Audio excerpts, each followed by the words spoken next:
예, 오늘 본문에 어떤 교회가 나오나요? 교회 이름은? 그래요, 서머나 교회죠. 서머나 교회 많이 들어보셨을 거예요. 서머나 교회, 이제 서머나 교회는 특징이 있어요. 소아시아 7교회 중에서 무엇만을 들었던 교회였을까요? 칭찬만을 들었던 교회였습니다. 소아시아 7교회에 편지할 때 주님께서는 칭찬, 그리고 책망, 그리고 권면의 말씀을 함께 주셨는데, 여기 서머나 교회 이름이 많은 거 보니까 칭찬을 많이 받았구나, 칭찬만 들었구나 라고 아시면 되겠습니다. 서머나 교회 말고 우리 지난번에 또 같이 나눴던 말씀 중에서 어떤 교회가 또 칭찬만 들었을까요?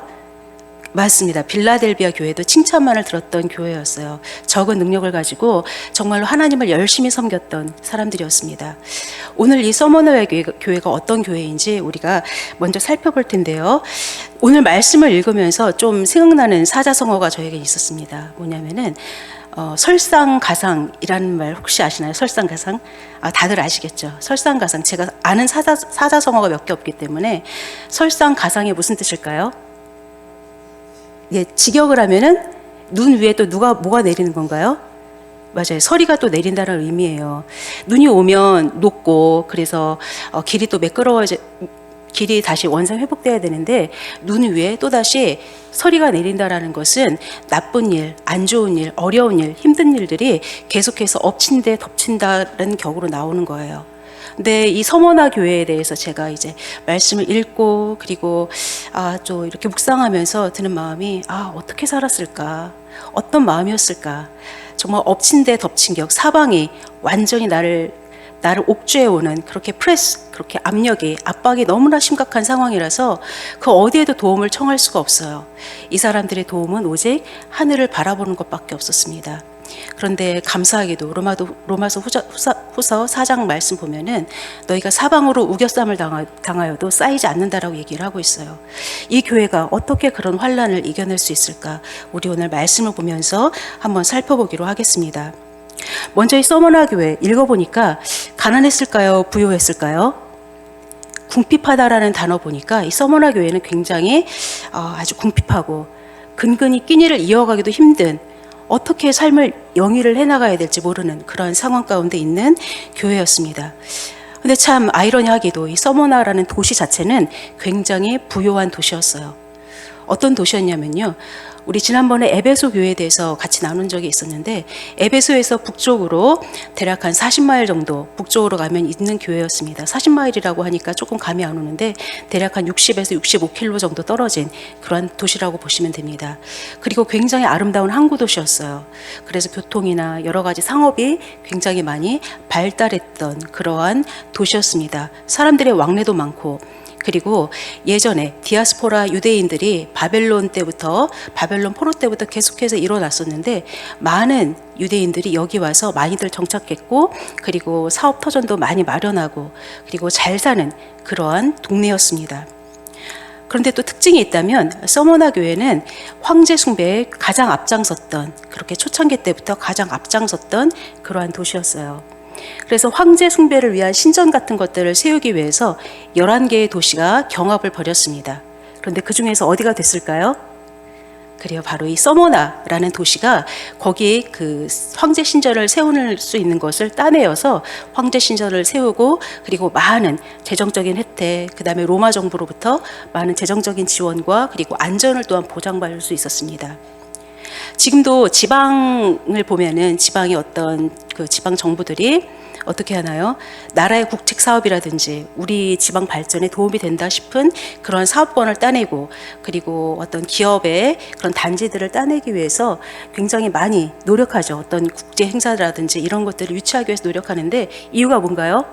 그에 수반되는 그런 재정적인 지원, 그리고 더불어서 부가적인 거기서 장사하기 위한 또한 그 수많은 사람들이 몰려들 거 아니에요. 그리고 또 땅값도 오르겠죠. 그래서 그렇게 열심히 유치하기 위해서 애를 쓰는 거 보면은 여기 서머나가 왜 그런 일을 했는지 알 수 있습니다. 그래서 황제 신전을 유치해서 어떻게 그 도시의 경제적인 이득을 위해서 굉장히 그렇게 애를 썼던 거예요. 그래서 이 사람들은 굉장히 잘 먹고 잘 살았어요. 그런데 이 가운데에서 누구만 아주 궁핍했다고요? 서머나 교회 성도들만은 예외였습니다. 무엇 때문이었을까요? 이 사람들이 예수를 믿기 때문에, 황제 숭배를 거부했기 때문이었어요.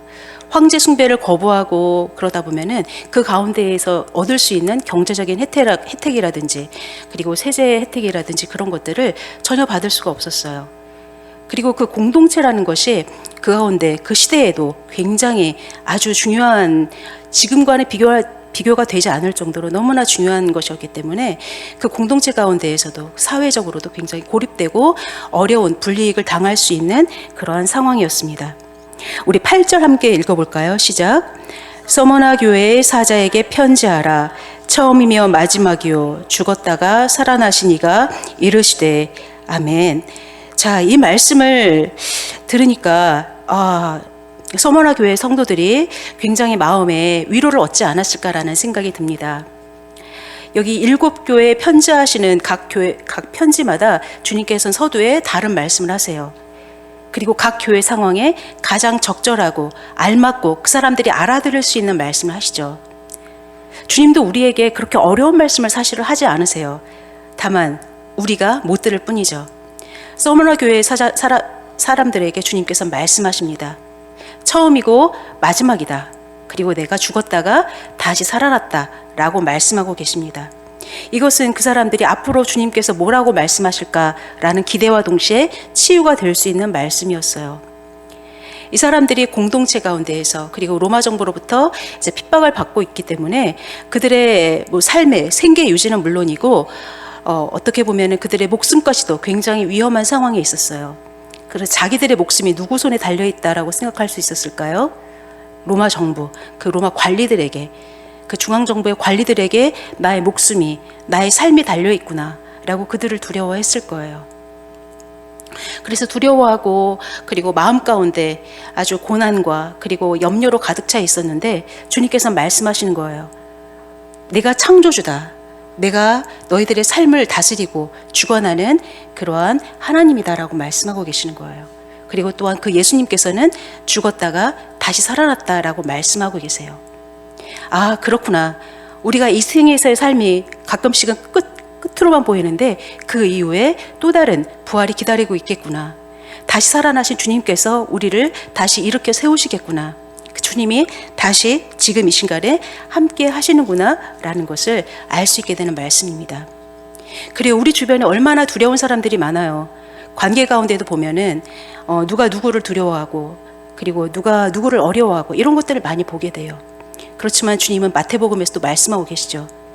너희 몸은 죽여도 영혼은 죽이지 못하는 일을 두려워하지 말라. 오직 몸과 영혼을 능히 지옥에 멸할 수 있는 그 사람, 그분, 바로 그 예수님을 두려워하라고 말씀하고 계십니다. 그래, 너희들은 아무것도 두려워할 게 없어. 내가 너희들과 함께 할 거야.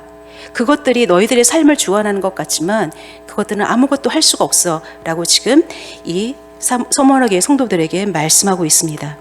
9절 읽겠습니다. 다 같이 시작. 내가 내 환난과 궁핍을 알거니와 실상은 내가 부요한 자니라. 자칭 유대인이라 하는 자들의 비방도 알거니와 실상은 유대인이 아니요 사탄의 회당이라. 아멘. 여기서 주님이 무엇을 아신다고 하십니까? 환난과 궁핍을 안다. 또 무엇을 아신다고 하십니까? 자칭 유대인이라 하는 자들의 비방도 안다라고 얘기하고 있어요.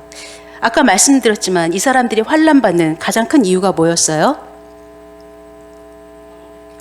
네, 예수님을 믿기 때문에 황제 숭배를 거절했기 때문이었어요. 황제 숭배를 거절한다라는 그 이유 때문에 이 사람들은 여러 가지 불이익과 그리고 고립을 당하고 있었습니다. 근데 주님께서는 이들의 상황을 다 알고 계시는 거예요. 너희들이 왜 환난 받는지를 알아. 너희들이 왜 가난한지를 알아. 그리고 너희들과 함께하고 있었던 그 유대인들이 너희들에게 어떻게 했는지를 안다. 그 사람들은 사실 너희들을 비방했고 사실은 그 사람들이 유대인처럼 보이지만 유대인이 아니라 사탄의 회당이라고 말씀하고 계십니다. 아까도 말씀드린 바대로 유대인들은 굉장히 사업을 잘했어요. 여기 이 서머나에 정착해서도 사업도 잘하고 장사를 굉장히 잘했습니다. 그래서 서머나에 상당히 경제적인 큰 위치를 차지하고 있었어요. 그래서 로마 정부에서 이 사람들을 함부로 내쫓을 수 있을까요? 그렇지 않죠. 근데 이 사람들이 사실은 골치 아픈 사람들이었어요. 하나님을 믿는다라는 것, 그것은 사실 되게 골치 아픈 사람들이에요. 그 이교도들이 볼 때는. 그런데 이 사람들이 너무나 장사 수완도 좋고 경제적인 그 이익을 많이 가져다 주니까 이 사람들과 로마 정부가 어떤 타협을 했습니다. 어떤 혜택을 주었어요. 그래, 너희들은 장사를 열심히 해. 그리고 너네들이 전통적인 종교를 가지고 있으니까 너희들의 특별한 권리를 하나 줄게. 특권을 하나 줄게. 어떠한 특권이었냐면 너희들은 황제 숭배를 하지 않아도 돼. 괜찮아. 라고 했어요. 단지 그 유대인의 회당에 있는 사람들만 그러한 특권을 누릴 수 있었습니다. 그래요. 처음에는 예수님을 믿는 사람들이 거의 없었어요. 그런데 점점 더 그런데 유대인의 회당 가운데, 그 유대인의 공동체 가운데 예수를 믿는 사람들이 생겨나고, 그렇지만 그 사람들이 그 회당 가운데 여전히 모이면서 나름대로 예배를 드리고 성찬을 하고 예수를 메시아라고 고백하고 이러는 모습들이 그 유대인들의 눈에 보기 좋았을까요? 그렇지 않았겠죠. 사실은 눈에 가시였어요. 아, 쟤네들 때문에 우리가 같이 힘들어지는 거 아니야? 우리의 이 특권, 황제 숭배를 하지 않아도 되는 특권이 조금 빼앗길 수 있는 거 아니야? 그리고 쟤네들 사실 이단 아니야? 왜 예수를 메시아라고 하는 거지? 우리는 메시아를 기다리고 있는데? 라고 하면서 그들을 이단 취급하고 이교도 취급하고 그리고 그들을 어떤 부정한 그런 종교 집단으로 고발해버리고 말았어요. 그 로마 정부에. 그러다 보니까 이 사람들에게 계속해서 핍박이 가해오고 로마 정부로 핍박을 당하고, 그래서 그 유대인들이 사실은 굉장히 큰 역할을 했습니다. 그 서머나 교회 성도들이 핍박받는 일에. 주님께서 말씀하고 계시죠. 표면적 유대인이 아니다. 표면적 유대인이라는 게 뭘까요? 여러분들은 어느 나라 사람이에요? 한국에서 태어나셨죠. 대한민국 사람이에요. 물론 아닌 분들도 있을 수 있어요. 그렇지만 아닌 것 같지만 그 사람들이 겉보기에는 유대인인 것 같지만 그 사람들이 속에는 누가 없어요? 예수님이 없어요. 그래서 주님께서 말씀하시죠. 표면적 유대인이 아니다. 할례는 마음에 해야 된다. 그리고 오직 이면적 유대인이라는 게 뭘까요? 마음 가운데 예수 그리스도를 주로 섬기고 새로워진 그 사람만이 바로 이면적 유대인이다라고 말씀하고 계십니다. 그런데 그 유대인들은 자기 딴에는 유대인이라고 생각을 해요. 그렇지만 주님께서 그들의 실상은 유대인이 아니다. 뭐라고 얘기하십니까? 사탄의 회당이다라고 말씀하고 계세요. 그래서 이 싸움이 눈으로 보기엔 유대인들이 우리를 고발했어. 그리고 우린 이 상황을 이겨야 돼. 그냥 견뎌내야지. 이렇게만 볼 수 있을지 모르겠지만 이 싸움은 사실 영적인 싸움인 거예요. 그래요. 우리가 어떨 때는 마귀의 그 사탄의 회당이 되기도 해요. 그리고 어떨 때는 하나님의 사람이 되기도 하죠. 순간순간 우리가 무엇을 쫓느냐에 따라서 사탄이 우리를 이용할 수도 있고 사탄이 우리에게 그런 틈을 탈 수도 있고 우리는 또한 그렇게 넘겨줄 수도 있어요. 나의 정욕, 나의 죄성 때문에. 주님께서는 이 유대인들이 유대인처럼 보이지만 걔네들은 사탄의 회당이야. 걔네들 두려워할 거 없어. 너희들은 담대하게 나아가면 돼. 라고 주님은 말씀하고 계신 것입니다. 그래요. 이 서머나 교회 사람들은 그 안으로는 유대인들의 그 고발, 멸시, 그리고 우리를 힘들게 하고 비방하고 이런 것 때문에 너무나 힘들었다면 밖으로는 또한 그로 인한 로마 정부의 핍박, 그래서 그들은 너무나 힘든 나날을 계속하고 있었습니다. 그리고 계속해서 가난해지고 있었어요. 너무나 삶을 살기가 힘들어졌어요. 예수를 믿으면 가난해진다 이런 말 우리나라에서는 사실 쉽지는 않죠. 그 말을 그래 예수 믿는다고 가난해져? 오히려 예수를 믿는 사람들의 많은 이유들이 옛날에는 예수 믿으면 밥을 먹을 수 있대. 교회 가면 초코파이도 먹고 점심도 주고 그리고 부자가 될 수 있대. 이러한 것들로 이제 교회 오신 분들도 있어요. 그러다가 예수님도 만나고 복음이 무엇인지를 알게 되죠. 그래, 우리나라에는 이 말이 사실 무슨 말인지 듣기 어렵지만 지금도 세계 곳곳에는 어떠한 교회들이 있을까요?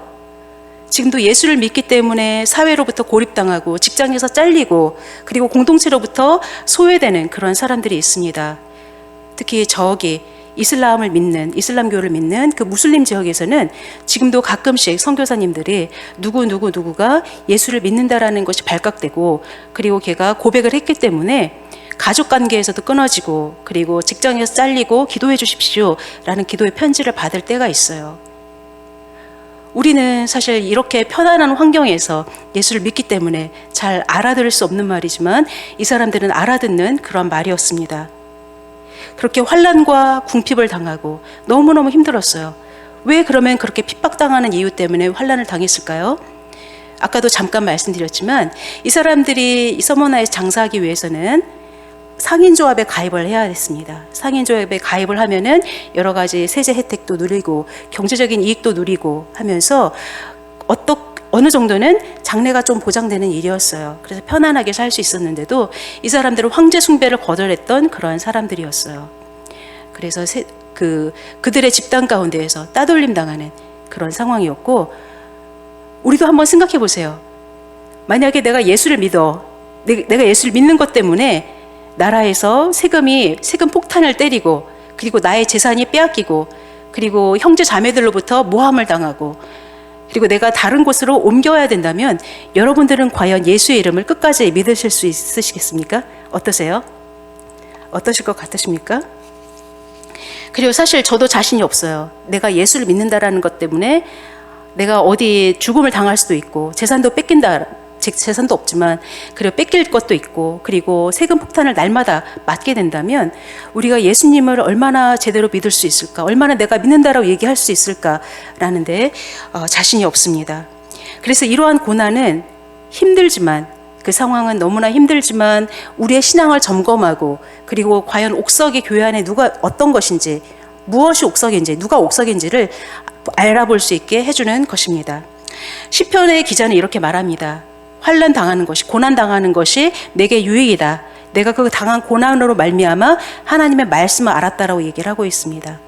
전에는 한 귀로 듣고 한 귀로 흘러나갔던 말씀, 설교 가운데 목사님께서 말씀하셔도 정신은 이제 다른 곳에 있었다면, 이제 그 고난 가운데 주님의 말씀을 너무나 간절하게 사모하고 성령 가운데 있었던, 예전에는 흘려보냈던 말씀 한 구절 한 구절이 얼마나 내게 살아 역사하는지, 살아 움직여서 나에게 오는지 우리는 알게 됩니다. 그래서 하나님의 말씀의 능력을 깨닫고 주님의 십자가의 능력, 그 권능을 깨닫게 됩니다. 그래요. 그래서 환난은 우리에게 사실은 굉장히 큰 유익이 됩니다. 여기 계신 분들도 아마 어떤 모양에서건 아마 환난을 당했고 어려울 일이 있었기 때문에 우리들의 신앙이 성장했고 주님을 붙잡을 수 있었음을 고백하실 것입니다. 저 사람에겐 쉬웠던 고난이 나에겐 되게 힘들 수 있어요. 그리고 나에게는 또한 쉬운 고통이 저 사람에게는 굉장히 어려운 고통일 수 있습니다. 고통의 크기와 그리고 그것에 대해서 느끼는 정도는 사람마다 차이가 있지만 주님께서는 각자에게 필요한 대로, 필요한 종류대로 고난을 때로는 주시고, 그리고 그 일들로 말미암아 우리가 새롭게 되고 새롭게 주님을 만나기를 원하십니다.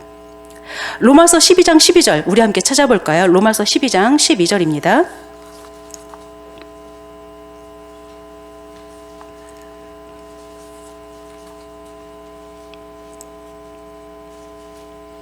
로마서 12장 12절 함께 읽어볼까요?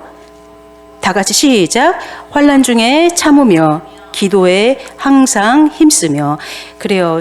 환난 가운데, 그럼 고난에 어떻게 해야 됩니까? 고난 가운데 어떻게 해야 됩니까? 라고 물어볼 때 주님께서는 이렇게 말씀하시죠. 환난 중에 참으며, 환난 중에 참으라. 환난 중에 너의 상황을 설명하고, 그리고 너의 환경을 억울해하며 분노하고, 그리고 그것에게 원망하며, 그리고 한탄하는 것이 아니라 그 가운데 뭐 하라고 얘기하고 있습니까? 인내해라, 참으라. 그리고 다만 무엇을 하라고요? 기도에 힘쓰라. 말씀 붙잡고 주님을 붙잡으며 주님으로 인해서 그 시간을 너희들이 넘어가라 라고 말씀하고 계십니다. 그 시간을 견디다 보면, 그 기간을 견디다 보면 분명히 끝이 오게 됩니다. 그 환난으로 인해서 서머나 교회는 아까 말씀드린 대로 굉장히 궁핍한 삶을 살고 있었어요. 하루하루 어떻게 그 끔찍한 삶을 이어나갈 수 있는지, 제대로 주님을 예배할 수도 없습니다. 회당에서 쫓겨나고, 그들은 이제 모여서 이제 335 모여서 같이 기도하고 예배하고 주님이 다시 오심을 기다리면서 이 상황의 끝이 나기를 기다리고 있었습니다. 그런데 이렇게 환난과 궁핍 가운데 힘든 이들에게 주님께서는 말씀하십니다. 뭐라고요? 너희들이 어떠한 사람들이라고요? 너희들이 부요한 자다라고 말씀하고 계십니다. 우리 9절 앞부분만 다시 한번 읽어볼까요? 다 같이 시작. 내가 내 환난과 궁핍을 알거니와 실상은 내가 부요한 자니라. 아멘. 그래요. 그 당시에도 먹고 살려면 돈이 필요했고 지금도 마찬가지지만 그 당시에도 돈이 굉장히 중요한 일이었고 많은 사람들의 욕망을 이제 자극하는 그러한 것이었지만 제가 생각할 때 요즘 보면은 더 많은 사람들이 돈을 원하는 것 같아요. 더 많이. 왜냐하면 우리들의 인생이 너무나 길어졌어요. 그래서 노후를 위해서 걱정하고 더 많은 걸 쌓아놓고 그 다음에 자녀들의 숫자들이 또 자녀들이 예전에는 뭐 서너, 뭐 대여섯씩 낳았다면 이제는 한둘도 간신히 낳는 그런 시대이다 보니까 자녀들을 그래도 편하게 해주고 싶어서 자녀들을 위해서 이제 저축하고 그리고 부모님을 모시기 위해서 이제 저축하고 너무나 그 하루하루 삶을 유지하는 게 지금도 쉽지 않습니다. 그래서 어떻게 보면 지금은 더 큰 욕망으로 자극하고 있는 것 같습니다. 이제 우리가 인생이 길어질 뿐만 아니라 또 여유의 시간도 많아졌잖아요. 많은 가전제품이나 이런 것들이 기술이 발달하다 보니까 확실히 현대인들은 더 많은 시간이 있습니다. 그러다 보니까 우리의 마음을 빼앗기는 것, 우리들의 마음을 무엇이 빼앗기고 있는가? 그 많은 것 중에 하나가 가장 큰 부분이 돈이 아닌가, 이 재물이 아닌가라는 생각을 하게 됩니다. 그래요. 이 사람들의 그런데 궁핍을 주님께서 아신다고 하시면서 이 사람들을 부요하다라고 말하고 있어요. 과연 부요합니까? 부요해요, 여러분들이 보시기에? 아니 주님, 지금 우리는 먹고 살 걱정뿐만 아니라 하루하루 나의 목숨을 유지하기도 너무너무 힘든데 주님 어떻게 우리에게 부요하다고 할 수 있습니까? 근데 중요한 건 주님은 우리들이 무엇을 하고 있거나 가지고 있거나 어떤 지위나 이런 것들을 보시는 것이 아니라 무엇을 보시는 분이십니까? 바로 우리의 마음의 중심을 보시는 분이에요. 우리의 영적인 상태를 보시는 분이세요. 너가 어떤 사람이냐, 네가 나와 얼마나 함께 있느냐, 네가 얼마나 나를 잘 따르고 있느냐를 보시는 분이십니다. 우리는 계속해서 슬퍼요. 종종 슬프죠. 왜요? 남과 비교하기 때문에. 내가 저 사람과 비교해서 이것이 없고 내가 조금 가지고 있는 것 같은데 이만큼 가지고는 안 되겠어. 갑자기 마음이 불안하고 염려가 생깁니다. 다른 것을 조금 더 해야 될 것 같아요. 물론 우리는 경제 생활을 해야 되고 돈도 벌어야 되죠. 그것이 지금 주님께서 우리에게 선포하신 지금 삶의 원리예요. 그렇지만 그것에 마음을 빼앗긴다라면 주님은 그것으로 하여금 그 두 주인이라고 말씀하시죠. 주인이라고 말씀하시죠. 주님께서 말씀하세요. 너희들이 두 주인을 섬기지 못한다. 너희들이 재물과 누구를? 하나님을 같이 섬기지 못한다라고 얘기하고 있어요. 그럴 때 이것도 잘 섬기고 저것도 잘 섬기는 것이 아니라 하나를 중히 여기고 하나를 경히 여기거나 이렇게 된다라고 말씀하고 있어요. 우리 마음 가운데 그 물질에 나의 마음을 홀딱 빼앗기고 있지는 않은지, 그것에 내 마음이 완전히 가 있지는 않은지, 나의 삶을 어떻게 잘 할까, 잘 살까, 주님을 섬기기보다 그 물질을 섬기는 것에 나의 마음을, 나의 시간을 다 투자하고 있지는 않은지 우리 한번 살펴보기를 원합니다. 10절을 함께 읽도록 하겠습니다. 다 같이 시작. 너는 장차 받을 고난을 두려워하지 말라. 볼지어다 마귀가 장차 너희 가운데에서 몇 사람을 옥에 던져 시험을 받게 하리니 너희가 10일 동안 환난을 받으리라. 내가 죽도록 충성하라. 그리하면 내가 생명의 관을 내게 주리라. 자, 아멘. 자, 이 말씀 듣고 어떤 마음이 드시나요? 어떤 마음이 드시나요? 저는 이 말씀을 읽고 전혀 뜻밖의 말씀을 또 하신다라는 생각이 들었어요. 지금까지 서머나 교회는 안팎으로 극심한 환난과 그리고 궁핍 가운데 있었어요. 너무나 고난이 컸어요. 근데 주님께서는 또 뭐라고 말씀하고 계십니까? 장차 받을 고난이 또 있다라고 말씀하시는 거예요. 얼마나 맥 빠지는 걸까요? 이 사람들이 정말로 처음에는 내가 처음이요 마지막이다. 그리고 내가 죽었다가 살아나신 이라고 말씀하시면서 내가 너희들의 환난과 궁핍을 안다. 그리고 유대인들이 얼마나 너희들을 괴롭혔는지를 안다 하셨는데 갑자기 던지시는 것이 그렇지만 장차 받을 고난을 또 두려워하지 말라고 말씀하십니다. 저에게 만약에 이 말씀을 주셨다면 너무나 맥 빠지고 갑자기 어깨가 축 처지고 눈물이 핑 돌고 너무나 절망적이었을 것 같아요. 근데 참 놀라운 것은 주님께서 이렇게 말씀하실 때 우리의 영의 눈이 열려서 영의 귀가 그렇게 트이면은 그 말씀이 내게 역사해서 그 말씀의 그 겉으로 드러나는 그 뜻은 너무나 세상적인 눈으로 볼 때 너무나 절망적이지만 그 말씀으로 인해서 나로 하여금 얼마나 위로가 되는지 몰라요. 그래요. 주님께서는 그들에게 말씀하고 계세요. 너희들이 장차 받을 고난이 또 있다. 지금까지는 엑서사이즈, 연습이었어. 이제 진짜가 올 거야 라고 말씀하고 계세요. 너무나 힘이 빠지죠. 맥 빠지지만 그렇지만 이 말씀 가운데 성령의 역사에서 나에게 다가올 때 그 말씀이 얼마나 나에게 또 도전이 되고 그렇게 고난을 주실 때 주님께서 또한 함께 일어날 힘을 함께 주시는지 믿음이 생기는 거예요. 주님께서 말씀하세요. 보라, 마귀가 너희 중에 몇 사람을 이제 옥에 던져 시험할 거라고 얘기하고 있어요. 이 얘기는 우리 혹시 폴리캅이라는 순교자에 대해서 아시는지 모르겠는데 여기 서문학 교회 이 사도 요한이 편지를 쓴 이후에 한 60년 정도 지난 후에 폴리캅의 감독이었던 비숍이었던 그 폴리캅이 화형을 당하게 됩니다. 왜 화형을 당했냐면 예수 그리스도를 주이심을 부인하지 않고 그리고 황제를 주라고 고백하지 않았기 때문에 서머나의 그 총독이 물어봤죠. 이렇게 회유를 합니다. 네가 한 번만 인정하면 내가 살려줄게. 그런데 폴리캅은 거기에 넘어가지 않고 주님께서 한 번도 나를 배반하지 않으셨는데 나를 버리지 않으셨는데 내가 어떻게 주님을 버릴 수 있겠습니까? 라고 하면서 너희들이 준비한 것을 해라 라고 하면서 화형을 당했어요. 그래서 폴리캅이 12번째 서머나의 그러한 순교자였고 그리고 지금도 그 서머나가 지금의 튀르키예에 있는 이즈밀이라는 도시에 있거든요. 거기에 지금도 가보면 저는 가보지 않았지만 그 폴리캅 기념교회가 있다고 합니다. 그 로마 카톨릭의 관리하에 있는데 그래요. 이 사람으로 인해서 그 순교자의 맥이 이제 이어져 오고 그리고 교회를 새롭게 하는 그러한 일들이 있었습니다. 그런데 주님께서 말씀하세요. 고난을 어떻게 하라고요? 두려워하지 말라. 그리고 사실 두려워하는 것은 하나님보다 두렵게 하는 그 존재가 훨씬 더 크고 능력 있어 보이기 때문입니다. 바로 무언가를 하나님보다도 두려워한다면 우리 마음 가운데 믿음이 없기 때문에 그래요. 우리 마음 가운데 예수 그리스도가 없기 때문이에요. 여러분 마음 가운데, 여러분의 지금 상황 가운데 무엇이 두려우십니까?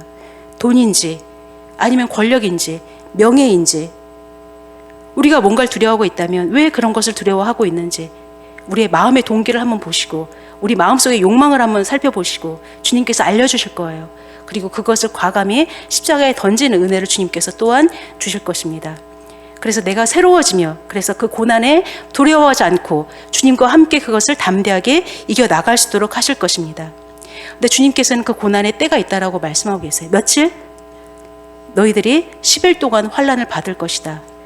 10 하면은 우리가 많이 설교 시간에 들었죠. 하나님의 완전수다. 그래요. 하나님의 정하신 때가 있어요.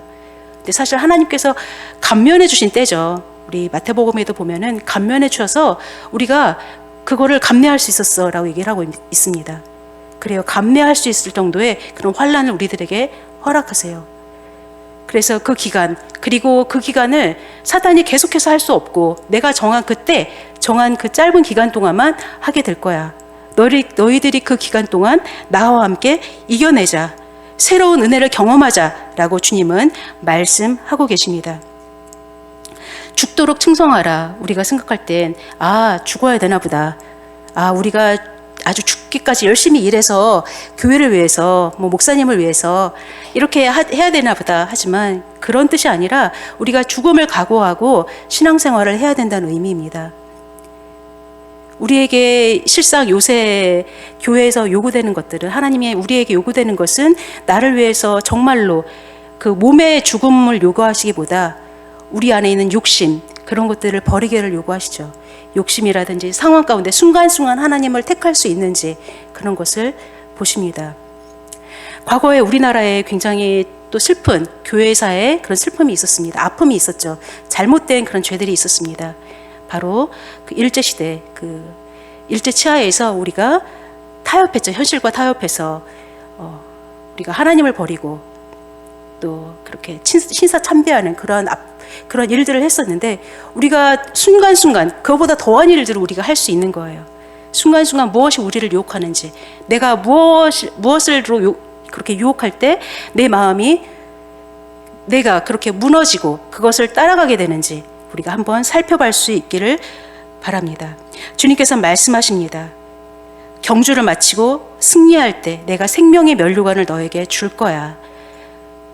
우리가 그 고난 가운데, 환난 가운데 있을 때 해야 되는 것은 그 싸움을 끝까지 해야 되는 것입니다. 중간에 저게 너무나 유혹이 돼. 그리고 이렇게 환난을 벗어나고자 애쓰는 것이 아니라 그 가운데서 주님이 무엇을 말씀하시는지를 쫓아가면서 그 싸움을 정한 때까지 주님과 함께 나아가는 것입니다. 그럴 때 주님께서는 둘째 사망의 해를 받지 않게 될 것이라고 말씀하고 있어요. 첫째 사망, 우리에게 한 번 죽는 것은 정한 것이라고 얘기하고 있죠.